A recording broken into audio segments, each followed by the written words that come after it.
three respected judges have tasted them, and the results are here. I'm going to read them after everything, after the remarks, after our presentation of Emine and Dilruba about the Noah's pudding dinner that we came together with. So they're going to tell us, Emine and Dilruba are going to tell us what this event is, what Noah's pudding is, the story behind it, the story behind Prophet Noah and his people, and the pudding. So please give them a warm round of applause. Thank you.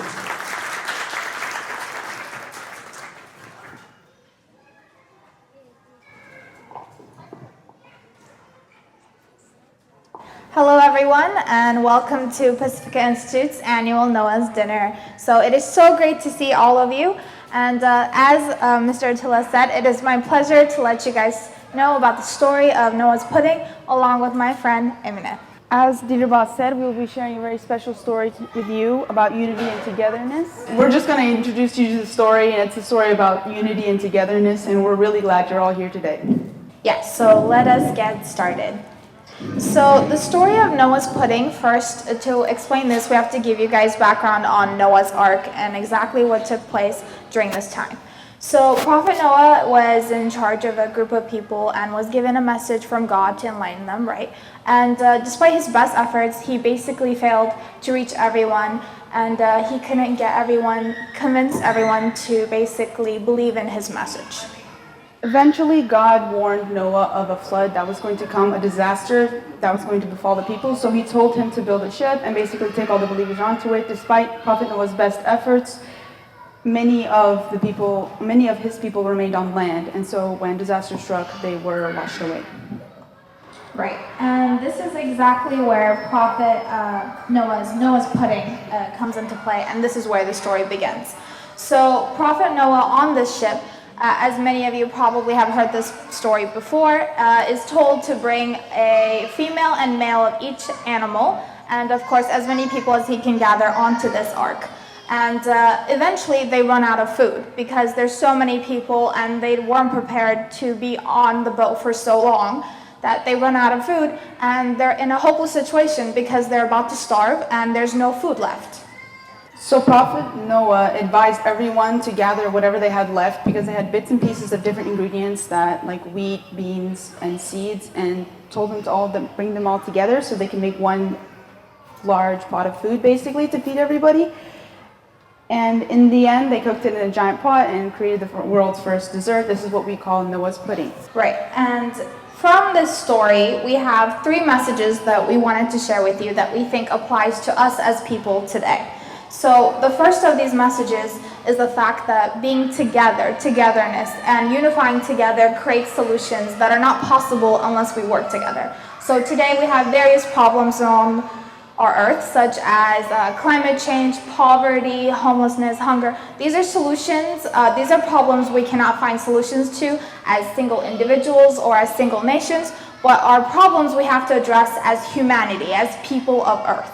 So this was displayed in Noah's pudding as people brought together whatever they had, and together they were able to create a dessert, and with that dessert they were able to eat and survive until they reached land. Now, for our second message, I'm going to ask anybody who hasn't already tasted the ashura to take a bite out of it so we can all have a taste of what it is. And I'm going to ask people who have tasted it, any ingredients that you're able to single out, any foods that really struck out to you, like any of them that you want to know. For example, beans, there's nuts, pomegranate seeds, wheat, as far as I know. Now, these are all normally foods that we don't combine together, but when they are together, they're able to mix without losing their own individual flavors. And this is the second message, the preservation of each flavor, which goes into how even, like Dilruba said, when we unite to fight against anything or solve a problem, we're still able to maintain our own identities and mesh together in a way that doesn't compromise our own culture or religion or personality, identity, and so on. And the third message we want to share with you is unexpected solutions. So in this story, we hear that people brought whatever they had ingredients left to create a dessert. But if you ask anyone in this room, or basically anyone in general, if you think beans or for example, wheat would make a good dessert if put together, I would assume you would say no. However, what you have tasted and have eaten today shows that they do make something sweet. And it shows that by working together, we can create solutions that are unexpected, things we can't achieve unless we work together to achieve them.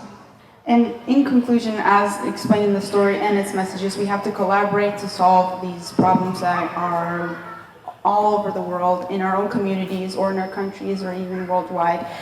And it is only through unity and togetherness and collaboration that we will be able to solve these problems. And I hope through just this simple Noah's pudding, you will be able to at least try to visualize or maybe understand this message. So I want to conclude tonight by saying the wise words of a famous scholar, Bediüzzaman, who's famous in Turkey. And he says, the biggest enemy to mankind is poverty, ignorance, and disunity. Thank you so much for joining us tonight and having a great dinner with us. Thank you.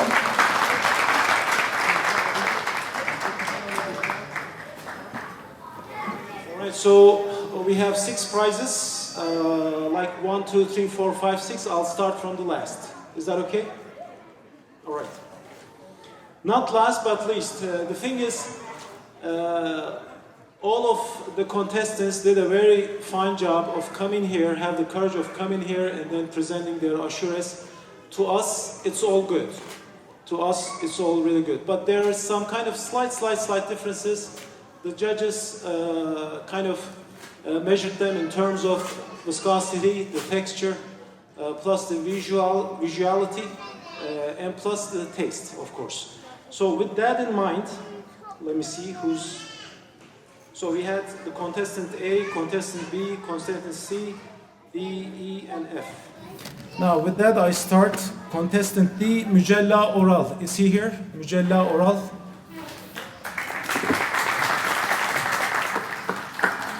And for all the other contestants, we'd like to thank you all.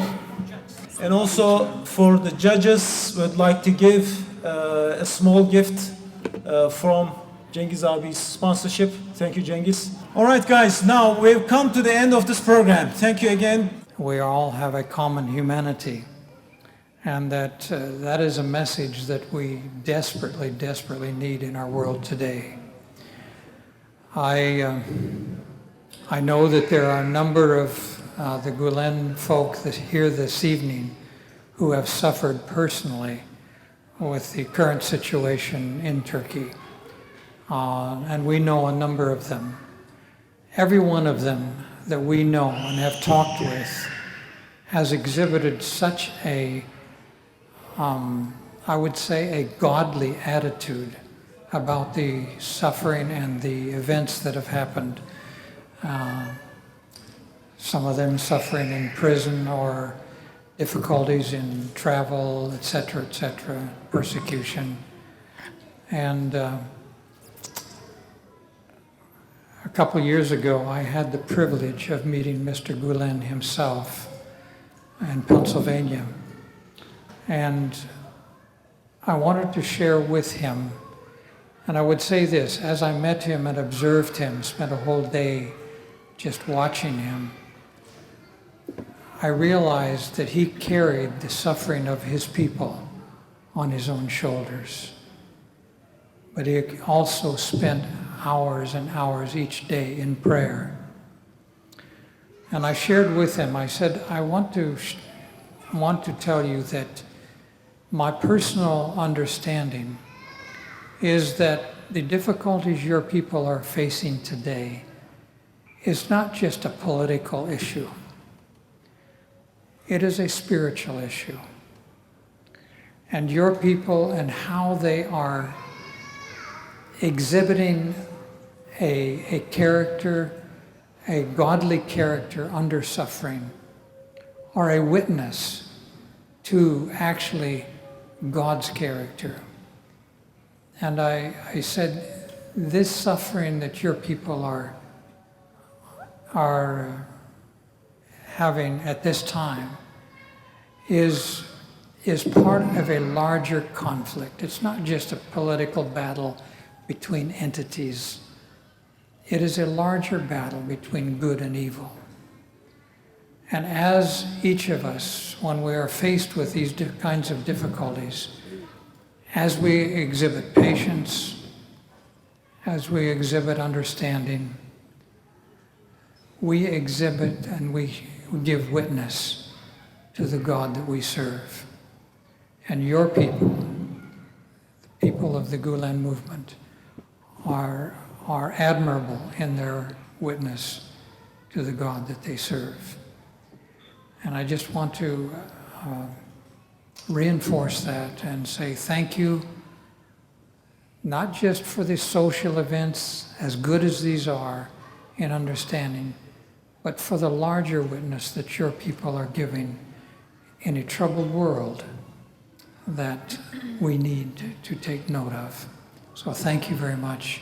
Thank you, Attila, for what you are doing personally. I've known you for a number of years, and I just admire your dedication and your service, and dedication to principles of understanding between us.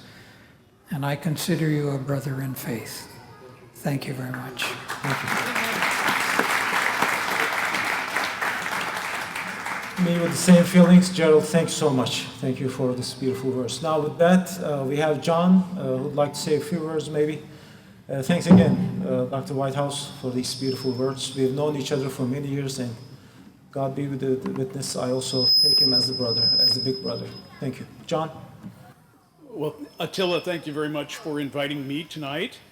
This is a wonderful event. Irvine is quite the melting pot, isn't it? We have so many different ethnic groups living here in Irvine. I believe the last study of the Irvine School District showed that there were some 80 languages spoken in people's homes in Irvine, other than English. So the primary language for Irvine is probably English, but there are 80 other languages, and Turkish is going to start to rank up there, I think.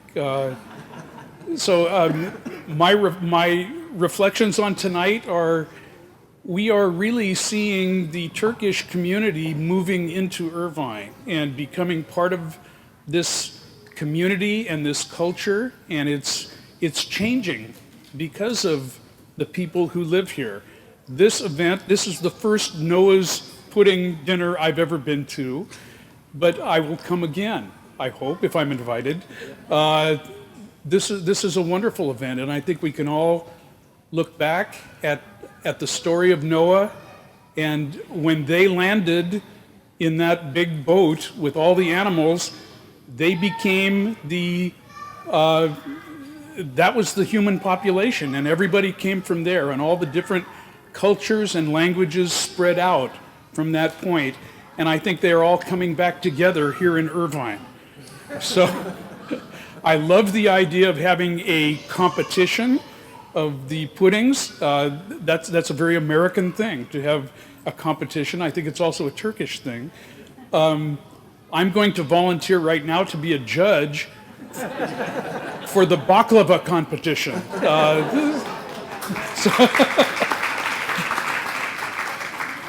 Anyway, thank you very much. This is a wonderful event, and I appreciate being here. Thank you, John. Thank you for being here. And with that, I just have to say that I'm very, very thankful for each and every one of you here this evening, for the openness, the hospitality. It is such an honor always to be with your people, and you are also my people. And I work very, very diligently to incorporate and collaborate with you on anything that you need. The trips to Turkey, your friendship, opening your homes is just something I honor completely. You are like family to me, and thank you. thank you. This is my first Noah's Pudding thing, so I was surprised to see all the animals, even though they were all by themselves for the moment. Everybody needs a little alone time. But during this COVID-19 pandemic, I was feeling like I was a prisoner in isolation, and here I have 3 people willing to pick me up and bring me to a wonderful feast and festival and be around beautiful, loving, caring people, and I'm very grateful. Thank you. Thank you. Yeah, as you said, like the COVID pandemic had been really tough on all of us, like in kind of prison of isolation, as you said. So just trying to break that cycle. Just with that in mind, please join us on the 22nd of September. We have got confirmed speakers about neighborliness, Rabbi Heidi Cohen. 22nd of October. It was yesterday, right? Not yesterday, but a month from now, 22nd of October, we're going to have Rabbi Heidi Cohen and plus Associate Pastor from Tustin Presbyterian Church, David Milligan, will be here with us to talk about neighborliness. It's going to be at 6:30. We're going to have flyers. Please follow us on Twitter, on Facebook, and Pacifica Institute website. All the information will be relayed through there. So with that, does anybody want to say a few words from the other tables? Perhaps the most poignant and meaningful words I have heard at a Pacifica occasion some years ago was a gentleman that had just left Istanbul within the prior 2 weeks. He had suffered terribly. He had lost all of his vast business and all. But his words were, "I am determined to hate no man." Would to God that everybody in my country took that as his motto. That's what binds us all together. If we refuse to hate anybody, even though they're different from us, that's where we're all aiming for. Yes. Well, thank you. Thank you. Beautiful. Refuse to hate. We refuse to be enemies. We refuse to hate. Yes. Well, that gentleman suffering so much, like all his properties confiscated, everything taken away from him, his family left behind, came to you and said, witnessed and said, "I refuse to hate nobody." So we refuse to be enemies, we refuse to hate nobody. With Dilrubaz and Emine's message, fighting ignorance, poverty, and disunity, with being together, promoting education, and also helping others, is the key to being happy in this world and the hereafter. Anybody else would like to add a few words? Tom, I see your smiling face. Thank you for coming in today. Wonderful human being there. Tom Torkelson there. Well, with that in mind, if nobody wants to say a few words, thank you again. Bear in mind the 22nd of October, Thursday event. Our panel of speakers, we are following a kind of a curriculum that's based, it's scripturalreasoning.org. You'll find all the materials there. Our discussions will talk about the relevant texts in Torah and Bible and talk about neighborliness, what neighborliness means to us and everybody around us. So with that in mind, I'll hope to see you on the 22nd of October, not here, but in our new place, near 24-Hour Fitness. Is it 24-Hour Fitness? Next to 24-Hour Fitness. We are moving in a week to that place. So thanks again. Thanks all the contestants. Thanks to the people who prepared the dinner for us. Thank you very much. Cengiz Hocam, thank you for the sponsorship.